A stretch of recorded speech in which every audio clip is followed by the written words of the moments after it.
Welcome back. It's Terry with Terry's Mailbox, and I'm here presenting for Tailor-Made Cards for You. I'm using the digital set paper dolls Sally and Susan. So again, first thing I did was I took a cereal box, as you can see, and I cut it 5 inches by 9 1/4 to allow for the wraparound on the paper pad that I'll just keep in my kitchen for grocery list. So again, I'm applying double stick tape on there, and then added a little bit of extra tape. I did score the top at 1 1/4 inch to wrap around the notepad. So again, I'm just gonna line it right up there at the top. There's no need to fold over. And I'm cutting the corners here. And then I'm going to fold the paper and add additional double stick tape, and of course I'm using my bone folder to make sure the folds are very secure. So I'm going to use some more of that double stick tape.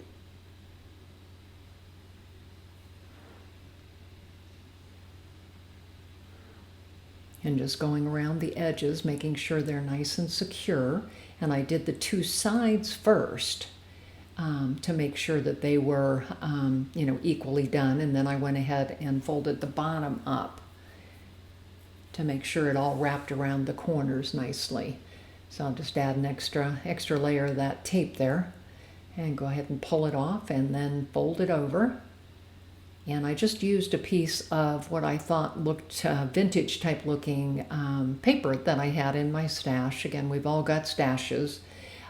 So then I'm going to use red tape. I think this holds a little bit better when you're trying to keep something on permanently. So again, I'm using that red tape, and then I'll go ahead and pull the background off. And then there's my notepad. There's the back of the notepad, so I've got it centered, and I'm just kind of folding it around there. And so you can see that, there's my completed base. So I'm using this Memory Box tree die on ginger cardstock, and I wanted to go ahead and I needed a tree on the scene. I'm actually going for a scene, so I've got the tree branches here, and I'm just kind of trimming the edge off rather than using it as the base. And so I'm just cutting it out, and then I went ahead and ended up thinking, well, the tree's a little bit short. So I cut a second piece of the branches from that ginger cardstock, and then I'm just going to go ahead and trim that so that I can create a taller, fuller tree for my little park scene here.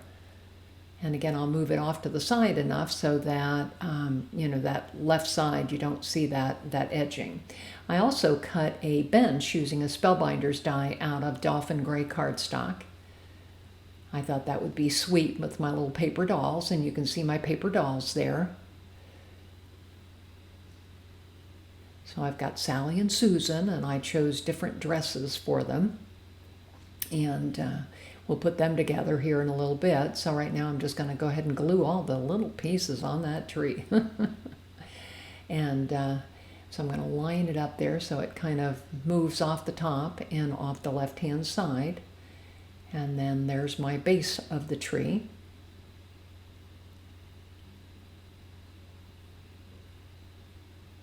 So again, I use this PPA glue. It's got a needle nose tip on it, and just helps me to apply glue in small amounts. So again, I always take a towel and just kind of get the excess off of there. So there's my park bench. So I'm going to put one of the girls in front of and one of the girls behind. So I need to dress them now. So I'm going ahead and put the hat on there. And then her cute little red dress.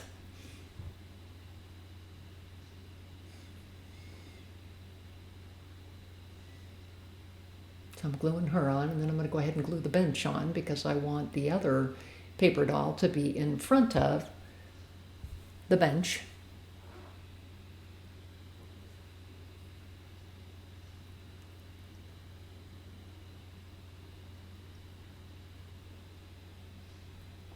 So let me pull out the other paper doll here and get her dressed. I just thought these were darling. I played with paper dolls as a child, and haven't really done it since, obviously. I raised boys, so. Haven't played with paper dolls in a long time, but again, just kind of putting the other one on there.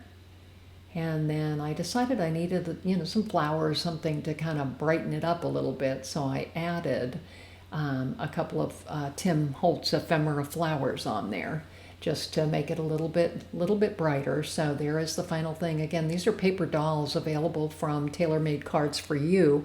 They're digital images and just great to use. This is Terry with Terry's Mailbox, and I'd love to have you follow me on one of my channels.